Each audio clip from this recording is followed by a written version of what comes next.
Why is it that in so many heartbreaking cases, families stand by and allow their own loved ones to become homeless, sometimes even walking past them on the streets, rather than opening their doors or offering support, no matter how strained the relationship may be? Imagine waking up one day to find your own mother, the woman who raised you, homeless and fighting for her life, because your siblings, her own children, deliberately threw her out on the street. It's a gut-wrenching betrayal that still makes my blood run cold, and this is how that nightmare began. My name is Sarah. 5 years ago, I packed up my life and moved across the country for work, finding my footing here in Seattle. My older brother, Dwayne, and my sister, Cora, they stayed back in our hometown, close to our mom. Our dad, he passed away when we were just teenagers, leaving mom with the house, some savings, and his pension. A year ago, Mom turned 63, and she casually mentioned she was working with Dwayne, who had just gotten his real estate license, to organize her affairs. Sounded responsible, right? Normal, even. Dwayne had always been the one, ever since Dad died, who handled Mom's finances, so I didn't think twice about it. Then last fall, things started to shift. Slowly, subtly, but definitely. Mom, who used to call me twice a week, every single week, suddenly went quiet. Now, it was just texts, usually late at night, short, vague, almost dismissive. I'd ask to video chat, longing to see her face, and she'd always have an excuse. Oh honey, my internet's acting up, or I'm just so tired tonight. I offered to fly home for Thanksgiving, desperate to see her, but she insisted she was off on a cruise with her church group. A cruise. I called Dwayne to double-check and he confirmed it. So I believed him. At Christmas, I sent gifts to Mom's address, only for Dwayne to text back, saying Mom was visiting friends. He promised he'd give her the packages. I pressed him for her friend's address, just wanting to feel connected, but he said he didn't have it, just that she was having a wonderful time. I bought it. I did. But deep down, a knot of unease started forming in my stomach. Something just felt off. That knot? It snapped taut in February. My phone rang, and it was a hospital. A nurse. She explained that my mom had collapsed in a Walmart parking lot, dangerously high blood sugar. My heart stopped. She'd been living in her car for at least 2 months. 2 months. That night, the temperature had plummeted to a brutal 26 degrees Fahrenheit. They found my number in her phone. I didn't even pack a bag. I just flew home immediately, my mind screaming the entire flight. When I walked into that hospital room, it hit me like a physical blow. My mom, my vibrant, loving mom, was a shadow of herself. She looked so small, so utterly frail, in that bed, hooked up to 4 fluids. Her diabetes, neglected for months, had spiraled out of control. Her fingernails were dirty, her hands chapped. She was wearing 3 sweaters, layered one on top of the other, like a shield against the cold that had clearly become her constant companion. And when she finally saw me, her eyes just welled up, and she whispered, "I didn't want to bother you." Bother me? My own mother, thinking she was a bother. The sheer injustice of it all was overwhelming. The ugly, horrifying truth, it didn't come out all at once. It trickled out in agonizing pieces, each one a fresh stab to the heart. Last summer, Dwayne, her son, convinced Mom to transfer the deed to her house and all her accounts over to him and Cora. Not as a gift, oh no. He said it was for tax purposes and to avoid probate costs. Mom, trusting her children completely, signed the papers. And the moment that paperwork was complete, they changed the locks on her house. Her house. They told her she could stay in the guest house until they sorted things out. 2 weeks. That's how long that lasted.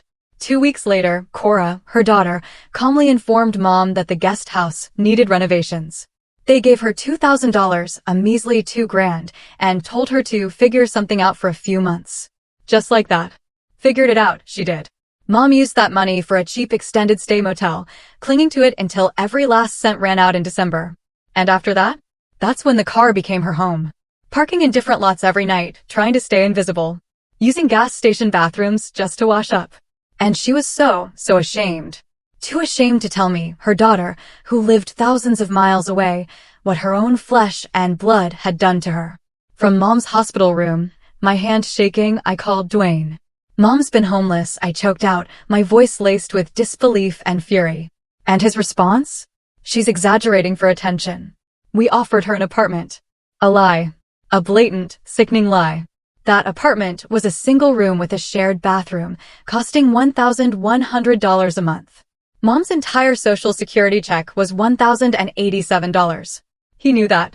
He was collecting that money, claiming he was managing it for her. I drove straight to Mom's house, no, Dwayne's house now, where he lived with his wife, Catalina. The lawn, which Mom had always meticulously cared for, was now perfectly landscaped, professionally done. A brand new Audi gleamed in the driveway, parked right next to Mom's old Camry, which now sported Catalina's vanity plate. He wouldn't let me inside, of course. But through the window, I could see it. Mom's antique dining table, the one Dad had lovingly restored for their 25th anniversary, gleaming in the sunshine. And Catalina, serving coffee on Mom's best china. My blood was boiling. That was it. I found a lawyer specializing in elder abuse. We filed for emergency injunctive relief. Adult Protective Services was called immediately. The lawyer explained that while the deed transfer looked legal on paper, the circumstances, the lies, the manipulation, it was textbook financial exploitation. 3 days later, we returned. This time with the police and court orders. Dwayne's face when he saw us, pulling up with official vehicles? Pure, unadulterated shock. He actually thought I'd just accept his twisted version of reality. His lawyer, some guy named Arthur, tried to block the doorway, but the police quickly informed him of the court order. Inside, the house was hollow. So many of Mom's possessions were gone. Her bedroom furniture, my father's precious watch collection, all the family photo albums. And then Cora stormed in, screaming, accusing us of trespassing. She actually claimed Mom had given them everything because she didn't need it anymore. We soon discovered the truth. They'd sold Mom's belongings through online auctions and consignment shops. That money? It funded their new kitchen renovation, Catalina's shiny new car, and a lavish vacation to Europe. All the while, they were spinning this elaborate tale to friends and family, telling everyone Mom was living in a lovely retirement community with round-the-clock care. Their accountant, a guy named Douglas, had helped them structure everything, providing documents showing Mom had supposedly gifted them her assets. Mom's signature was on those forms, yes. But she had signed them, trusting her children, believing they were nothing more than routine tax documents. She trusted them completely. When I finally showed Mom the undeniable evidence, the cold, hard proof of what Dwayne and Cora had done, she didn't scream. She didn't rage. She just cried. Silently. Tears streaming down her face as she whispered, "They're still my babies. I don't want them in trouble." My heart shattered for her naive, boundless love. But I couldn't let this stand. Not a chance in hell. Our lawyer filed both civil and criminal complaints. Dwayne and Cora got their notices yesterday. My phone has been blowing up nonstop since then, a twisted circus of alternating threats and tearful, manipulative apologies. Last night, I found Mom just staring at old family photos, her eyes distant. "I raised them better than this," she murmured, and the pain in her voice was unbearable. I looked at their faces in those old pictures, faces full of innocence, and all I could see was the monstrosity they had become. They left their mother, sleeping in a freezing car, while they luxuriated in her home, enjoying her possessions. They watched her health crumble, all while spinning lies to everyone that she was being lovingly cared for. They didn't just steal material things. They stole her dignity. They stole her peace of mind. They stole her fundamental trust in her own children. And for that, for everything they took, I will make damn sure they face every single consequence possible. They thought I'd back down, just like Mom had. They have no idea what's coming for them. Not yet. Okay, first update. It's been 2 weeks since I posted last, and honestly, writing all of this down, pouring it out, has been weirdly therapeutic. So here goes. Mom's health is improving, slowly but surely. Her diabetes, though? It was wildly, terrifyingly out of control. Her A1C was 11.2, that's absolutely fucking terrifying. The doctors told me she could have died, or lost her feet, if she'd gone much longer without proper care. We finally got her meds stabilized, and she's eating regularly now, but she still gets exhausted so easily. It's like watching someone recover from months of torture, which, let's be honest, is exactly what this was. I flew Mom back to Seattle with me. My apartment has an extra bedroom, and more importantly, I didn't trust Dwayne and Cora for a second. I figured they'd try some manipulative stunt if we stayed in town, try to show up with some bullshit story about how Mom needs to come home. They know where all her friends live. The night before we left, my worst fears almost came true. Dwayne showed up at our hotel. I swear to God, I almost lost my fucking mind when I opened that door and saw him standing there. He put on this bizarre, fake concerned brother act, asking if mom was okay, saying they were worried about her. I just stared at him.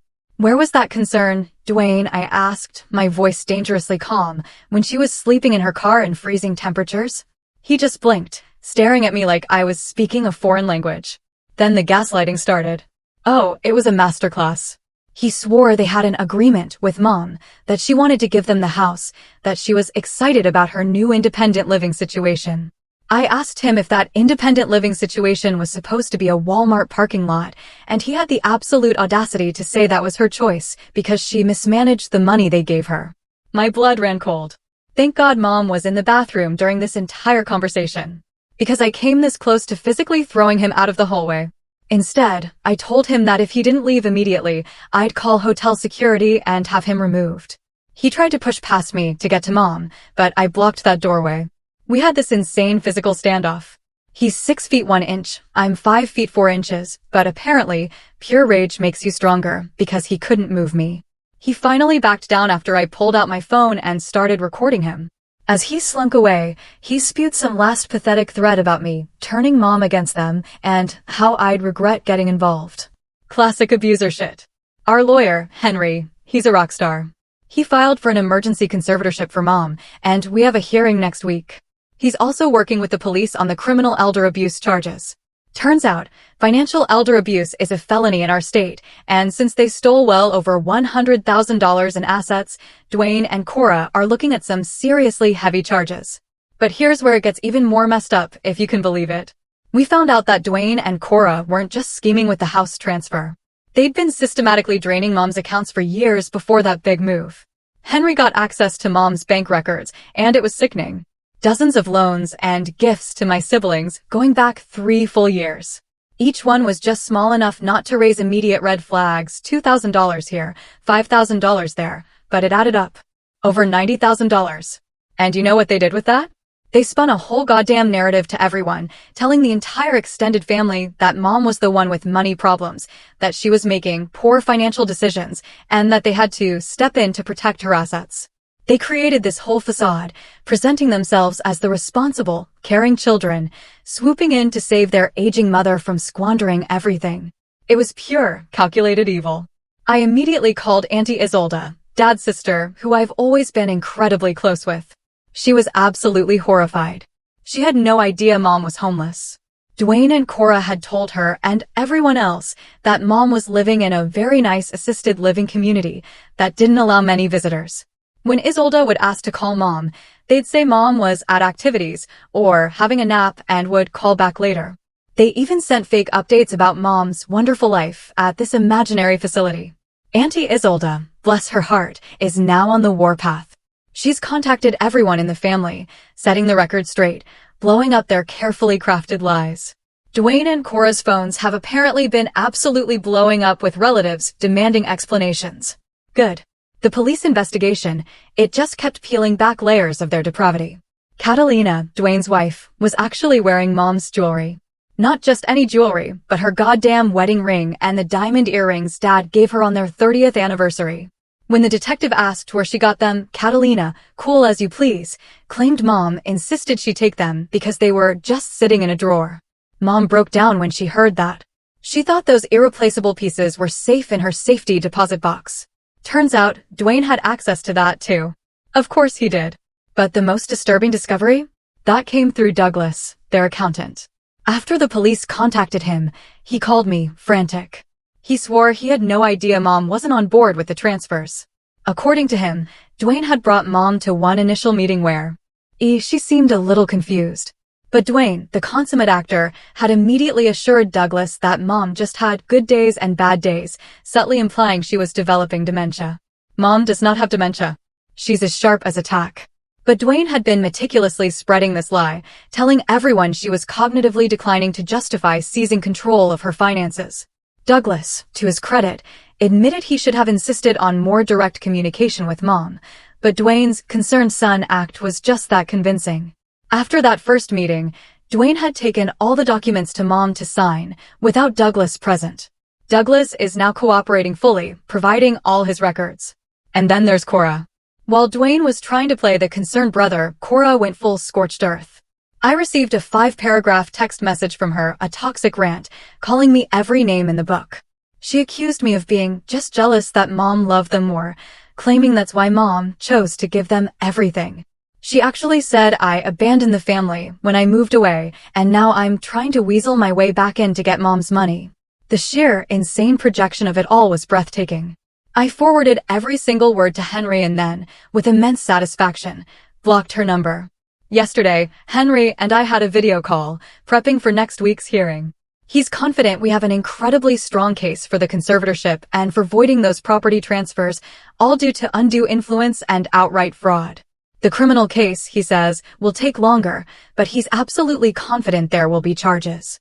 What truly breaks my heart, though, are mom's moments. Even after everything, she still has moments where she defends them. She'll say things like, "I'm sure they didn't mean for this to happen," or "maybe they really thought they were helping me." It just guts me. The psychologist we're working with says this is incredibly common in elder abuse cases. Victims often blame themselves or make excuses for their abusers, especially when it's family. The hardest part, by far, was last night. Mom had a nightmare. I woke up to her crying out in her sleep. When I went to check on her, she was sitting up in bed, completely disoriented, asking if she needed to go back to her car because Dwayne needs the guest house for storage. It took me 20 agonizing minutes, to reassure her that she was safe. That she never, ever had to sleep in her car again. I've never felt rage like this before. It's not a hot, burning anger. It's this cold, hard, unyielding thing sitting in my chest. I look at pictures of us as kids, Dwayne teaching me to ride a bike, Cora doing my hair for prom, and I honestly can't recognize those people. I don't know who they are now. Our court date is next Thursday. Henry warns us they'll fight dirty, probably try to claim mom is incompetent or that I'm manipulating her. We have all her medical records proving her competence, but it's still going to be ugly. I'll update after the hearing.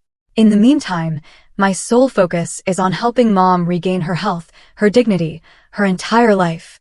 And yes, you bet your ass I'm still planning how to make sure my siblings face every possible consequence for what they did.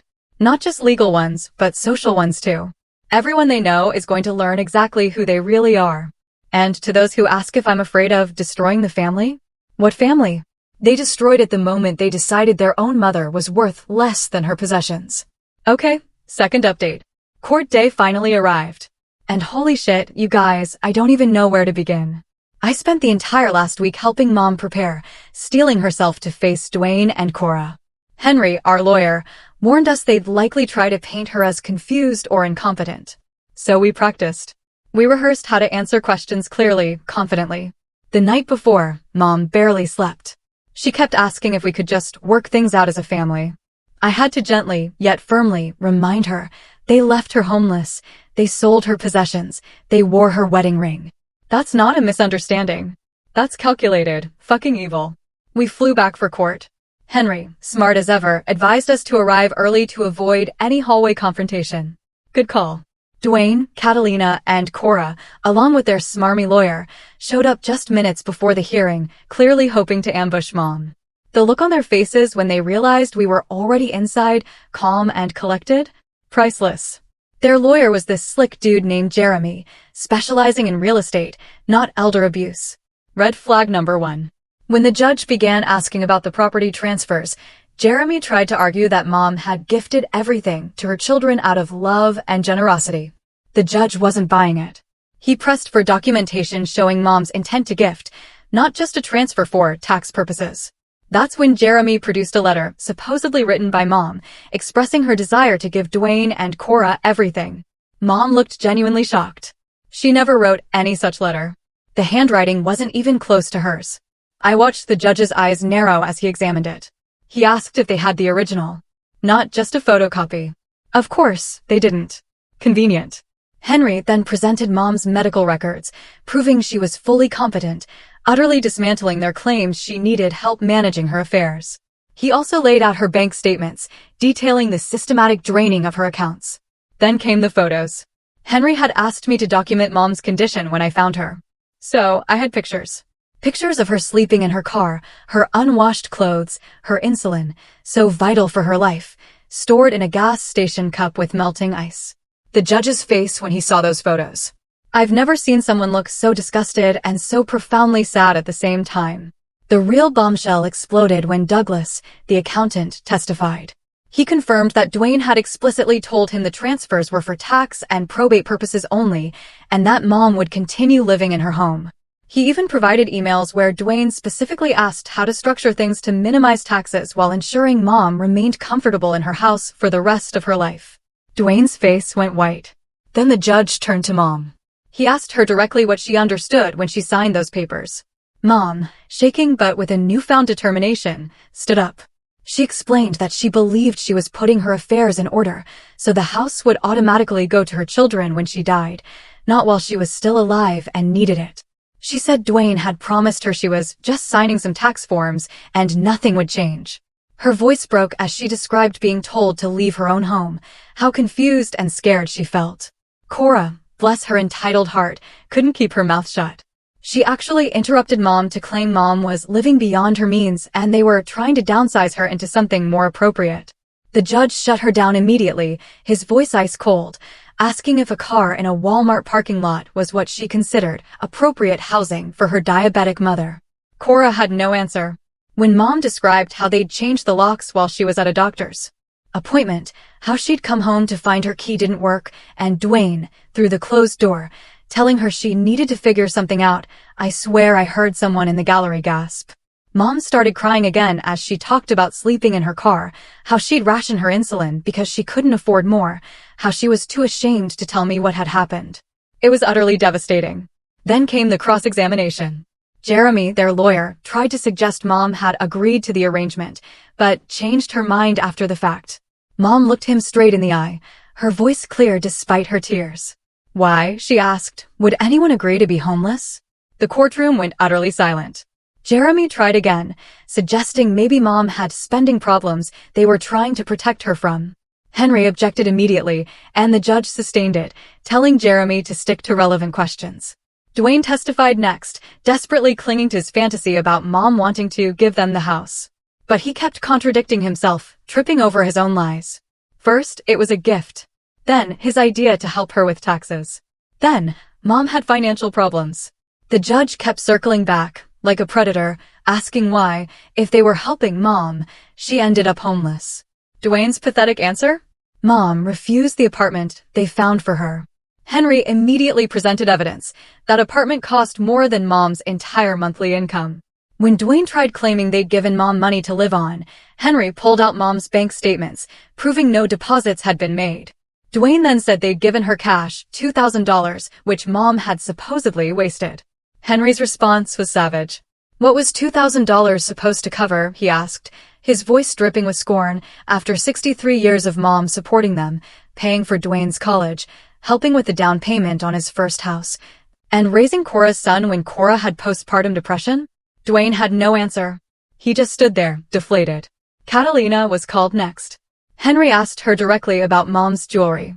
She claimed Mom had insisted she take the items because Catalina had always admired them.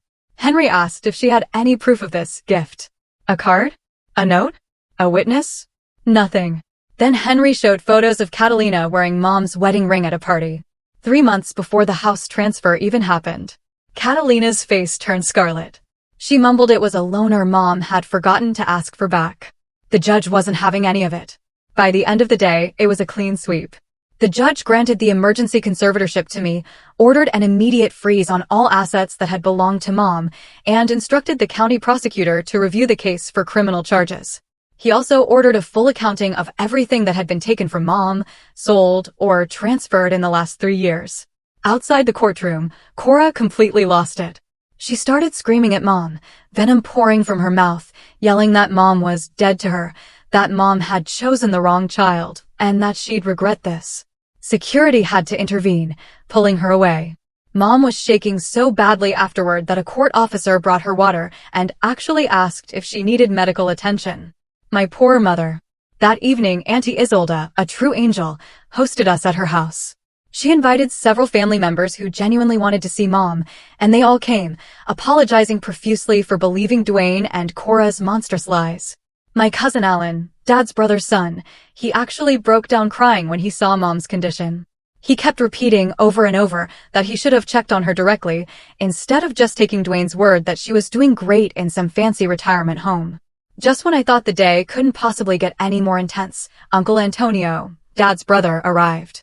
He'd flown in all the way from Arizona after Isolda called him. He brought old family photos, including beautiful ones of our dad, and he just sat with Mom for hours, reminiscing, making her laugh.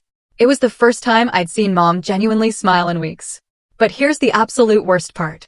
While we were finding some semblance of peace at Isolda's, Dwayne and Cora, the spineless cowards, went back to Mom's house. And they started removing things. A neighbor, God bless them, called us to alert us. At 11 p.m., they were loading furniture into a moving truck. Alan immediately called the police, who caught them red-handed in the act of taking more items, despite the court order freezing all assets. They were warned, but not arrested, because the ownership was still legally unclear, pending further court proceedings. We went to the house the next morning with the police to document what was left. The place had been ransacked. Utterly gutted. They'd taken all the remaining valuables, all the family photos, Mom's remaining jewelry. The most heartbreaking moment, the one that will forever be etched in my mind, was when Mom walked into her bedroom. Her mattress was gone. They'd taken her bed. She just stood there, staring at the empty space where she'd slept for 40 years, and she whispered, so softly I almost didn't hear her, that she just wanted her pillow back. Not the jewelry, not the furniture. Just her pillow. I had to walk out of the room. I was about to completely lose my shit. The police documented everything, adding it all to the report. They're now actively investigating for criminal charges of elder abuse, fraud, and now, theft for taking items after the court order. Dwayne and Cora could be facing serious felony charges. We flew back to Seattle yesterday. Mom slept the entire flight, utterly exhausted from the emotional toll of it all. I've taken family leave from work to help her get back on her feet. She has good days and bad days. Sometimes she seems almost normal, laughing at something on TV, enjoying a meal. Other times, I find her staring out the window, silent tears streaming down her face. The hardest part is that she still loves them. Despite everything. She still asks if there's a way to drop the charges, if we can just get her house back and forget the rest. I have to keep reminding her, forcefully at times, that they need to face consequences. If they don't, they'll do this to someone else. Henry called this morning with an update. The judge has scheduled another hearing to determine permanent conservatorship and to review the forensic accounting of all Mom's assets. Dwayne and Cora, predictably, have apparently hired a new lawyer, someone with actual experience in criminal defense. They know they're in serious trouble now. The prosecutor's office even called yesterday. They want to meet with Mom to discuss potential criminal charges against Dwayne and Cora. Mom got visibly upset at first, the old instinct to protect her babies kicking in. But after a long, difficult talk, she agreed to the meeting. I think, finally, she's beginning to accept that what they did wasn't just a mistake or some misunderstanding. It was calculated. It was cruel. It was pure evil. To everyone who's asked if I'm still planning my revenge? Honestly, the legal system is doing it for me, and it's a far more satisfying revenge than anything I could cook up. Watching them squirm as their pathetic lies are systematically exposed in court. Seeing the judge's face, the utter disbelief and disgust, as he realized what they did to their own mother. Knowing that their carefully constructed facade is crumbling and their friends and family are learning exactly who they truly are. That's better than anything I could have ever planned. But I am not done fighting. Not by a long shot. Not until Mom gets everything back. Not until they face every single possible consequence for what they did. They thought I would back down because I lived far away. They thought Mom wouldn't fight back because, in her heart, they were still her babies. They were wrong. On both counts. I'll update again after the next hearing. Thank you, truly, to everyone who's offered support and advice.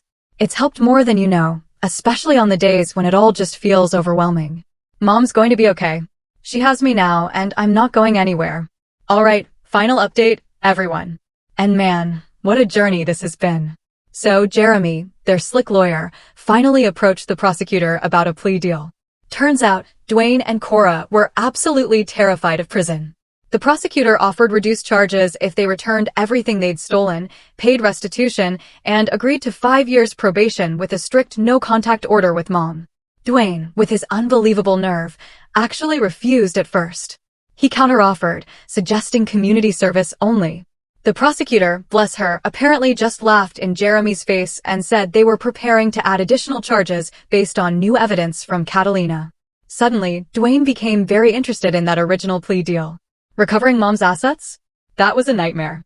They'd sold so much. Her precious jewelry, antique furniture, even our family photos.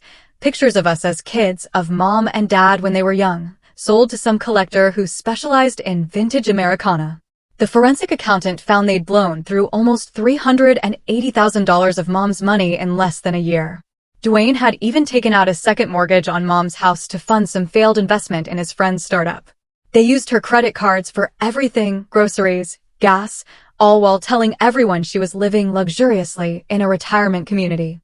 When the final accounting came in, I nearly vomited. They'd stolen everything.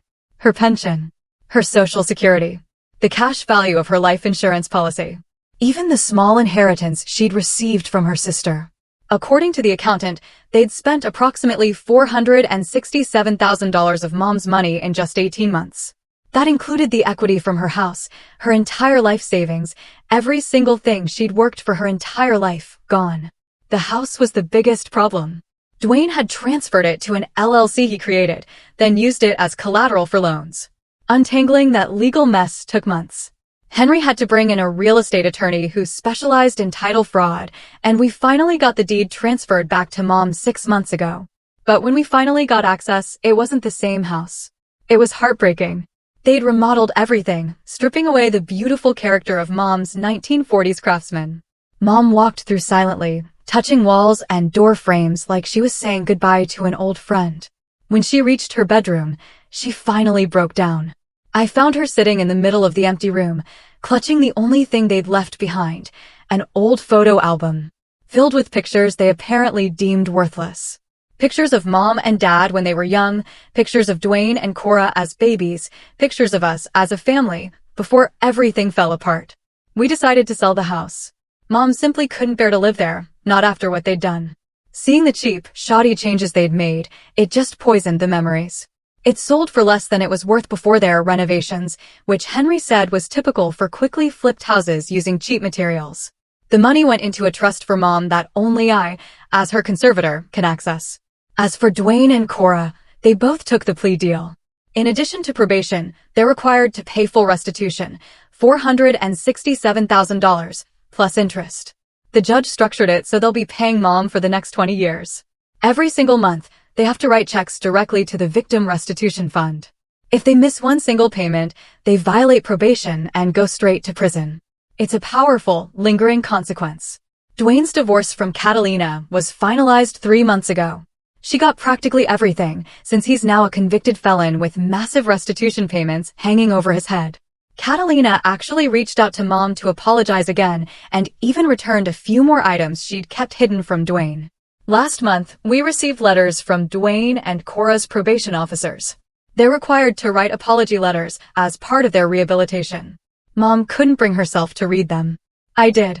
And they were exactly what you'd expect. Self-serving, blame-shifting garbage. Dwayne actually wrote that they were just trying to manage Mom's assets more efficiently, and things got out of hand.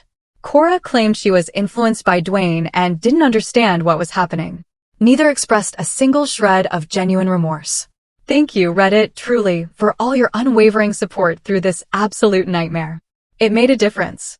Hug your parents, if you're lucky enough to have good ones. And if you ever suspect elder abuse, don't wait. Don't hesitate. Act immediately. Because the people who are supposed to love us the most can sometimes be the most dangerous.